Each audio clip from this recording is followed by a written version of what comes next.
हिंदी बोलेगी चैनल को सब्सक्राइब करके इस घंटी को जरूर दबा लें ताकि आपको आने वाली हर वीडियो की जानकारी समय पर मिलती रहे।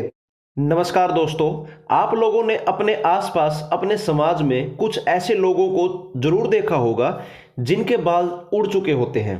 उनमें से कुछ लोग तो बहुत छोटी उम्र के होते हैं, कुछ लोग तो ऐसे होते हैं कि उम्र से पहले ही उनके सिर के ऊपर से सारे बाल झड़ चुके होते हैं। उनके सिर के ऊपर, आगे से या बीच में से बाल हमेशा के लिए उड़ जाते हैं।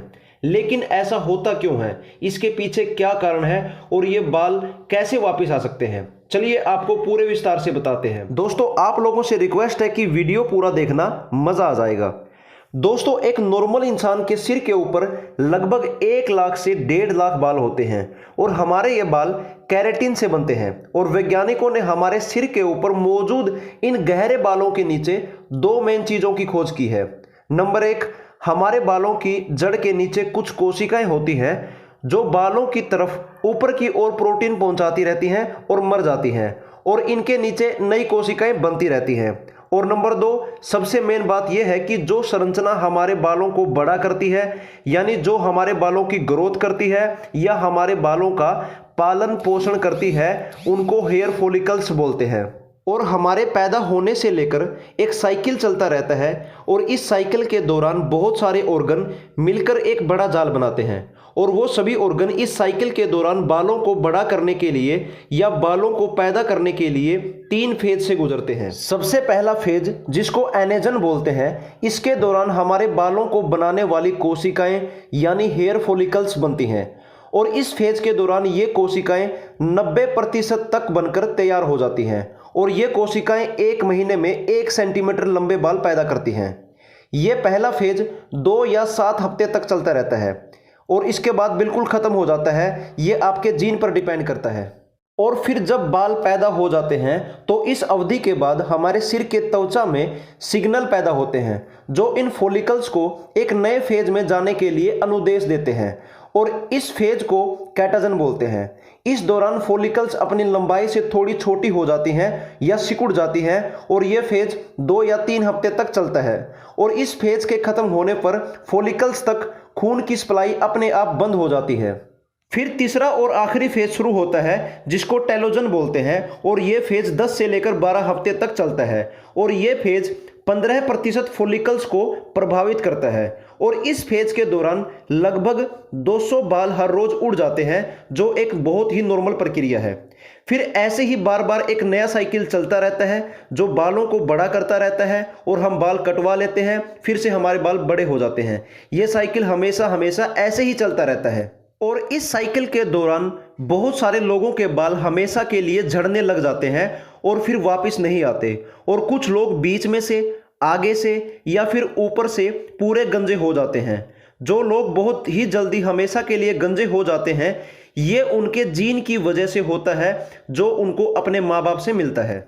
ऐसे लोगों में बालों को पैदा करने वाली फॉलिकल्स डाइहाइड्रोटेस्टोस्टेरोन के कारण ज्यादा ही सेंसिटिव हो जाती हैं। कुछ लोगों के टेस्टिस में टेस्टोस्टेरोन हार्मोन बहुत ज्यादा मात्रा में बनने लग जाता है, और इसके ज्यादा मात्रा में बनने के कारण ये टेस्टोस्टेरोन हार्मोन डाइहाइड्रोटेस्टोस्टेरोन हार्मोन में बदलने लग जाता है, और फिर हमारे शरीर में डाइहाइड्रोटेस्टोस्टेरोन की मात्रा बढ़ जाती है। और जिन लोगों में डाइहाइड्रोटेस्टोस्टेरोन हार्मोन बढ़ जाता है, उनके बाल बहुत जल्दी उड़ जाते हैं या झड़ जाते हैं।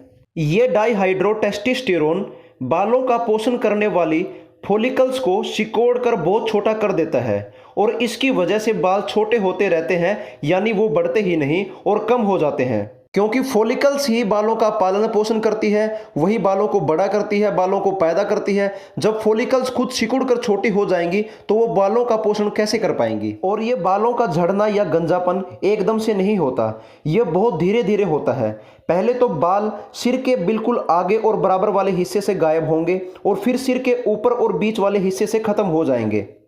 ऐसे करते करते कुछ इंसानों के सिर बिल्कुल खाली हो जाते हैं, उनके बालों की फसल गायब हो जाती है।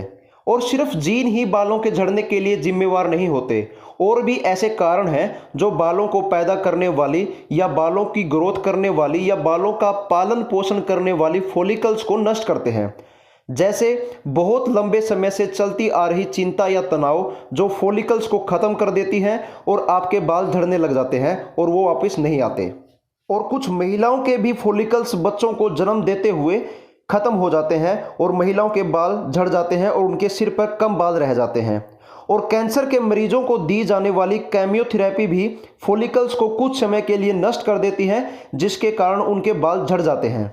लेकिन वैज्ञानिकों का दावा है कि ये उड़े हुए बाल फिर से वापस आ सकते हैं और हमेशा के लिए वापस आ सकते हैं, क्योंकि जब वैज्ञानिकों ने एक लंबी रिसर्च की तो उन्होंने बताया कि हमारे सिर की त्वचा के नीचे मौजूद बालों की जड़ें कभी भी नहीं मरती, वो हमेशा जिंदा रहती हैं। बस उनकी ग्रोथ रुक जाती है क्योंकि डाईहाइड्रोटेस्टोस्टेरोन के कारण बालों का पालन पोषण करने वाली फॉलिकल सिकुड़ जाती हैं। अगर किसी ऐसे इंसान को जिसके बाल झड़ चुके हैं उसको ऐसी ड्रग या दवाई दे दी जाए जो इन जड़ों का पालन पोषण करके इनको एनेजन फेज में डाल दे, जहां बाल 1 महीने में 1 सेंटीमीटर बड़े होते रहेंगे, फिर कोई भी इंसान गंजा नहीं रहेगा, उसका सिर धीरे धीरे बालों से भर जाएगा। लेकिन यह प्रयोग भी किसी किसी पर काम करता है। अगर मेरे हिसाब से सोचा जाए तो हमें टेस्टोस्टेरोन हार्मोन को डाईहाइड्रोटेस्टोस्टेरोन हार्मोन में बदलने से रोकना होगा और इसके लिए भी हमें कोई ना कोई दवाई बनानी पड़ेगी, क्योंकि अगर डाईहाइड्रोटेस्टोस्टेरोन हार्मोन ही नहीं ज़्यादा मात्रा में बनेगा तो फॉलिकल्स की ग्रोथ को कोई नहीं रोक पाएगा और ना ही उनका साइज हमेशा के लिए छोटा होगा और ना ही वो सिकुड़ेंगी और हमारे बालों की ग्रोथ हमेशा चलती रहेगी। उम्मीद करता हूं कि आप लोगों को यह जानकारी पसंद आई होगी। कृपया करके हमारे चैनल को सब्सक्राइब करके इस घंटी को जरूर दबा लें और इस वीडियो को लाइक और शेयर करें। धन्यवाद।